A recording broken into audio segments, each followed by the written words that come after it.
Now, these are the leaders of the Republicans who are absolutely incensed with what has happened.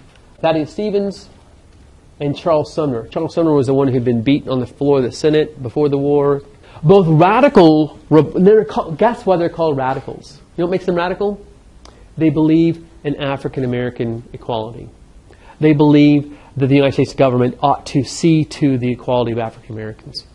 Moderate Republicans are the ones who are like, I don't really care for blacks, but I sure don't like the Confederacy and I certainly don't think it was right for what they did, and I can't believe they're sending back those leaders to Washington. That's a slap in the face.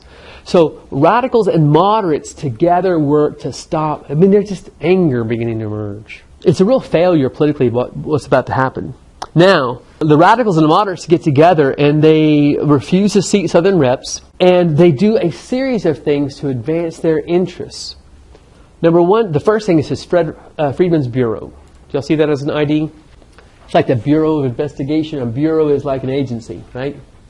The Freedmen's Bureau or Freedmen's Agency was created during the war at the behest of Republican abolitionists who wanted a program. Let's see if I can find a picture here. It's called a Freedmen's School. They want the federal government to help begin to educate African Americans in the South, previously enslaved people. They call them the freedmen. So, the goal of this institution is to help prepare Africans for citizenship and independence. And they can't read and write. And they were denied the ability of state laws in the South that said you can't teach a slave to read and write. So the Freedmen's Bureau had been passed during the war, and Lincoln had supported it. But it's time to have it refunded, and they want to continue on with this agency. Well, guess what Johnson does when it passes Congress and it comes to his desk? He vetoes it. That institution is about African American advancement. Does he want to see African Americans advance? He does not, in fact, want to see African Americans advance. So he vetoes the thing. And Congress has to sit with it for a little while. But what happens is, the next thing they do is they send him a civil rights bill, which is going to become the 14th Amendment. They send him a bill saying, we propose that any person born in America is an American citizen and has federal citizenship. And he vetoes that too. He wants to say that Africans or non-Anglos are not citizens. Now we have the 1866 election, the midterm election. Remember the midterm election comes up again? Well, the North is pretty irritated at Johnson. By the way, here's what they're all scratching their heads saying. Excuse me, but how did a Southern Democrat become president of the United States? And he's in charge of Reconstruction. They're like, what kind of twist of irony is this? The 1866 election, if you're writing this essay, gives Republicans a veto-proof majority in Congress. The Northerners are so angry at what's happening. They want to punish Johnson, and they want a stronger response. And so they send Republicans to Washington, and they've got, what would it be, 2/3 of the Congress is in Republican hands. And they just start overriding all of everything. But now here's what happens.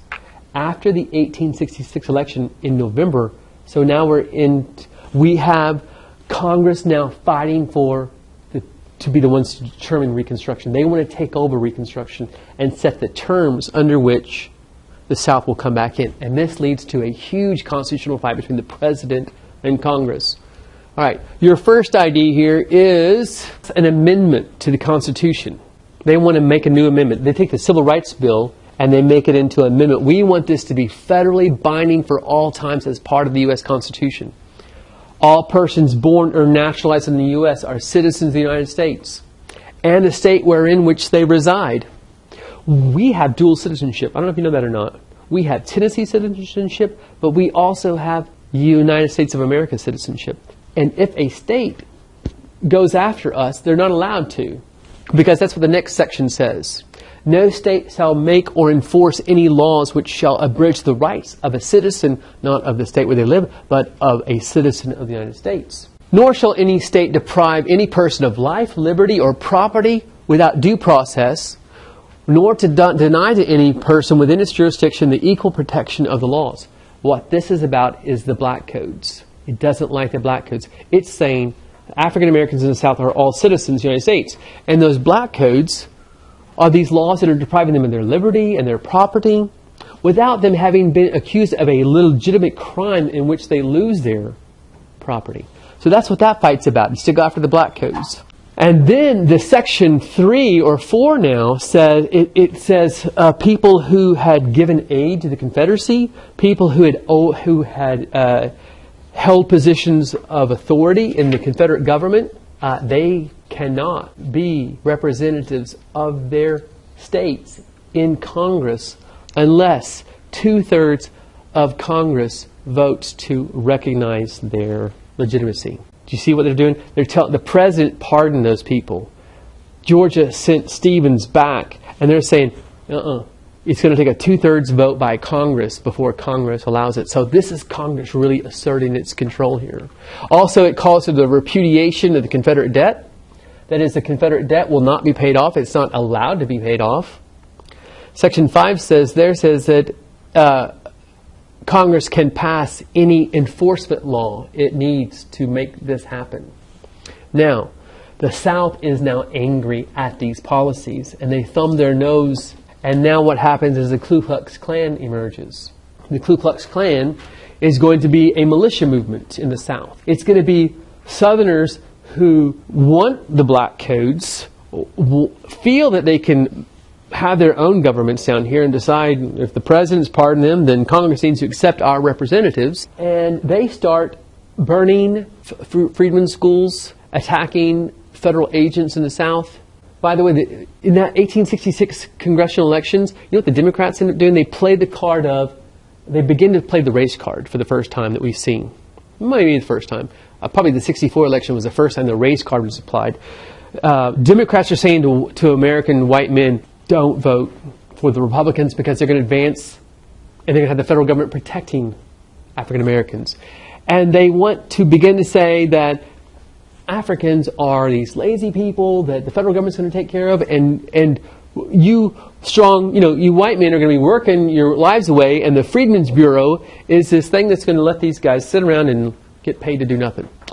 This is the first time this is played by a party, and this is the Democratic Party, ironically. So they say the Freedmen's Bureau, which the president rightfully vetoed, they say, it's an agency to keep the Negro in idleness at the expense of the white man. Twice vetoed by the president and made a law by Congress. Support Congress and you support the Negro. Sustain the president and you protect the white man. They're making race a central element of the political parties and what they're doing. You all see that? And there's a long history of this that we were born into, right? There's deep cultural divides that have political alliances that we need to understand as we walk into this system. All right. Now what happens is military reconstruction. Congress now says the Ku Klux Klan, these attacks by the South, they clearly think the wars are going on still. If they think the war's going on still, no problem. We'll send troops in. So they pass what is called Military Reconstruction Act. They divide the South into 5 military districts. You will see that Tennessee had its act together, and it did not participate in this, and it did not have troops sent into it. But Virginia, South Carolina, North Carolina, Georgia, Alabama, Florida, Arkansas, Mississippi, and Texas all become these districts. And we're going to send federal troops in, and they're going to enforce the 13th Amendment and now the 14th Amendment. By the way, the 14th Amendment makes it out to the states over the veto of President Johnson. Johnson doesn't like this. And you know what he says? He says, you can't use the military, because who's in control of the military? By the Constitution. He is. He's President of the United States, and what's the other title we give him? Commander-in-Chief. He says, I'm Commander-in-Chief. And so he tells General Grant, don't you dare listen to what they're saying. I want you guys, nobody moves a muscle. And so now what Congress has to do is take control of the military. And so they pass the Command of the Army Act. Another ID for you. Command of the Army Act. They say that the Army is not in command of the President of the United States, but the Army is in command of the Secretary of War and the General of the Army, which is Ulysses S. Grant. That's what the Command of Army Act says. They don't have to listen to the President. The chain of command is to the Secretary of War.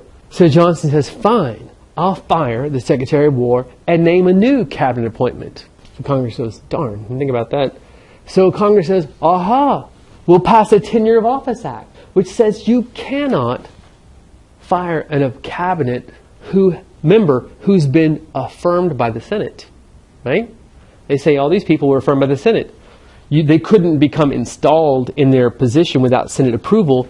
Therefore, they can't be taken out of that office without Senate approval.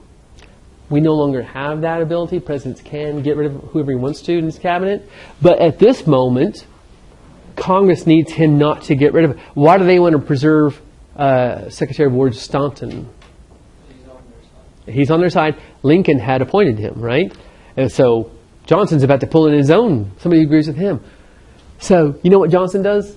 He fires the man anyway. And Congress says, you really don't want to do this. And he says, I'm doing it. So now what does Congress do?